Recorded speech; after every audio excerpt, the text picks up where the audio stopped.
میں عمرے پہ آئی ہوں، خواب میں پتہ نہیں کوئی بہت مجھے مارتا، یہ سب جھوٹی باتیں ہیں، برے خواب آتے ہیں، کسی کو بتایا ہی نہ کریں۔ حضور نے فرمایا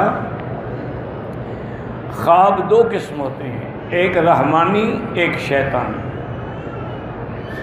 رحمانی خواب کی علامت تو یہ ہے کہ وہ تہجد کے وقت میں آتا ہے اور آدمی پاک صاف بستر پہ سویا ہو اور باوضو لیٹا ہو، اس وقت جو اس کو خواب آتا ہے وہ تقریباً صحیح ہوتا ہے۔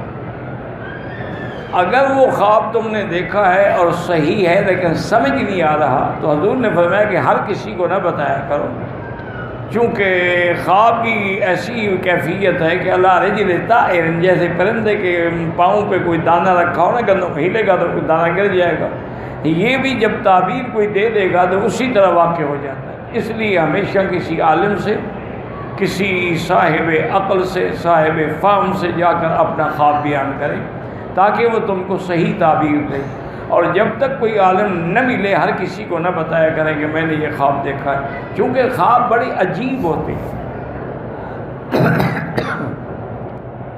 ایک دفعہ ہارون الرشید بادشاہ کی جو بیوی تھی نا، زبیدہ بیوی، بڑی اللہ والی عورت تھی اور بڑی نیک صالح تھی، جس نے یہ مکے والوں کے پانی کا انتظام کیا اور عین زبیدہ آج تک وہ قائم ہے۔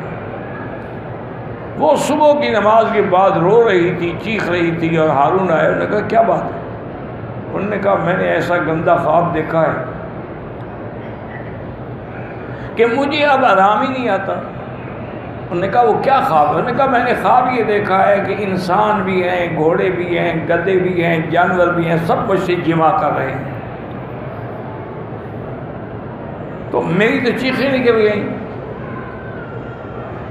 ہارون نے فرمایا گھبرانے کی بات نہیں، کوئی حقیقت تو نہیں ہے نا، ایک خواب ہی ہے نا۔ میں ابھی امام ابو یوسف اس وقت وہاں کے قاضی القضات تھے، سب سے بڑے قاضی جو تھے بغداد کے وہ تھے۔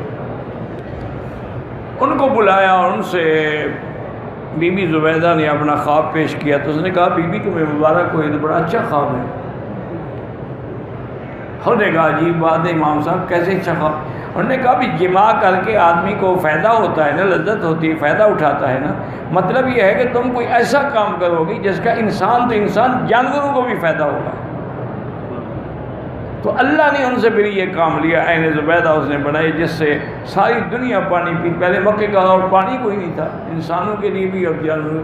تو خواب بڑے عجیب ہوتے ہیں، اس لیے اس کی ہر بندہ تعبیر نہیں دے سکتا۔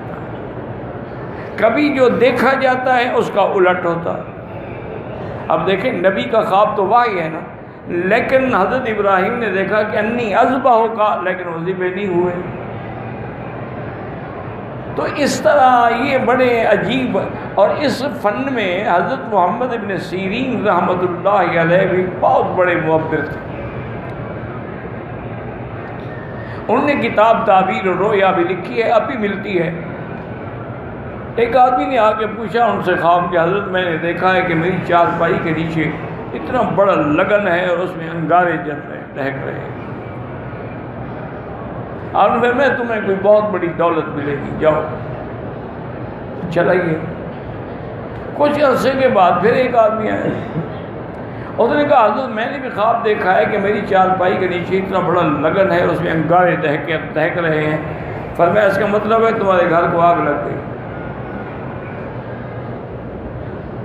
وہ حیران، اب طلباء حیران، نے کہا حضرت عجیب بات ہے، ایک آدمی خواب دیتا ہے، اس کو کہتے ہیں آپ کو دولت ملے گی، دوسرے کو کہتے ہیں تمہارا گھر بھی جل جائے گا، خواب بھی ایک جیسا ہے۔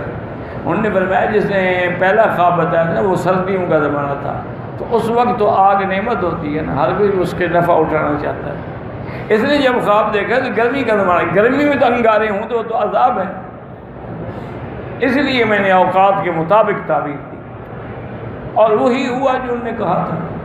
تو اس لیے میری بیٹی ایسی باتیں نہ کیا کریں، اور حضور نے جو فرمایا ہے اس پہ عمل کریں۔ آپ نے فرمایا کہ اگر کوئی برا خواب دیکھو اور تمہاری آنکھ کھل جائے 3 دفعہ لا حول ولا قوت الا باللہ العلی العظیم بھی پڑھیں اور بائیں طرف تھوک دیں، اور پھر کروٹ بدل کے سو جائیں اور کسی کو نہ بتائیں، کچھ بھی نہیں ہوگا۔